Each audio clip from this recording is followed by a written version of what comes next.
December সমুদ্র সৈকত শহর কক্সবাজারের সবচেয়ে ব্যস্ত সময়, কারণ পর্যটনের ভরা মৌসুম। এ সময়ে লাখো পর্যটকে মুখর থাকে বিশ্বের দীর্ঘতম সমুদ্র সৈকত।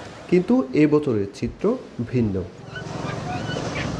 বর্তমানে কোথাও নেই পরিচিত ভিড়, নীরবতা এই শহরে ছড়িয়ে আছে অনিশ্চয়তা। দুশ্চিন্তায় সাগর পাড়ের ফটোগ্রাফার, ঘোড়াওয়ালা, জেট-স্কি ও বিচ বাইক চালক এবং কিটকট ব্যবসায়ীরা। ব্যবসা বাণিজ্য তো খুবই খারাপ চলতেছে। আমরা ঠিকমতো কর্মচারী বেতনও দিতে পারতেছি না, নিজেরাও চলতে পারতেছি না। অন্যান্য সময় আপনার এখানে লক্ষাধিক মানুষ থাকে, আপনার সবসময় অলওয়েজ খুব জমজমাট থাকে বীজটা আপনার।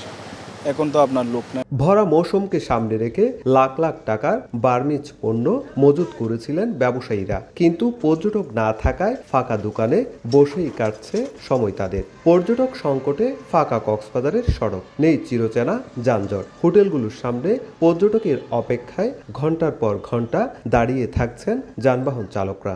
লোকজনের জন্য বসে আছি, হোটেল দেখে বের হবে, আমরা ভাড়া মারবো, ভাড়া কিন্তু পাচ্ছি না। পর্যটক কম, ব্যবসা বাণিজ্য খুবই কম চলে, দোকানের ভাড়াও তুলতে পারি না। গত বছর ডিসেম্বর জুড়ে যেখানে উপচে পড়া ভিড় ছিল, সেখানে এবার বুকিং নেমে এসেছে মাত্র 20%। রেস্তোরাঁগুলোর ব্যবসাও কমেছে আশঙ্কাজনকভাবে। আমাদের গেস্ট খুবই কম, নাই বললেই চলে। আশানুরূপ সেই ব্যবসাটা হচ্ছে না এবার ডিসেম্বরে।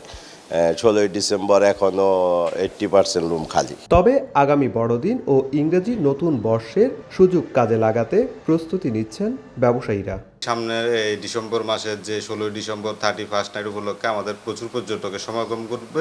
আশা করছি আমরা ভালো একটা ব্যবসা করতে পারবো। বিশ্বের দীর্ঘতম সমুদ্র সৈকত আবারও ভরে উঠবে পর্যটকের পদচারণায়, এমন আশায় অপেক্ষায় রয়েছেন কক্সবাজারের পর্যটন নির্ভর হাজারো মানুষ।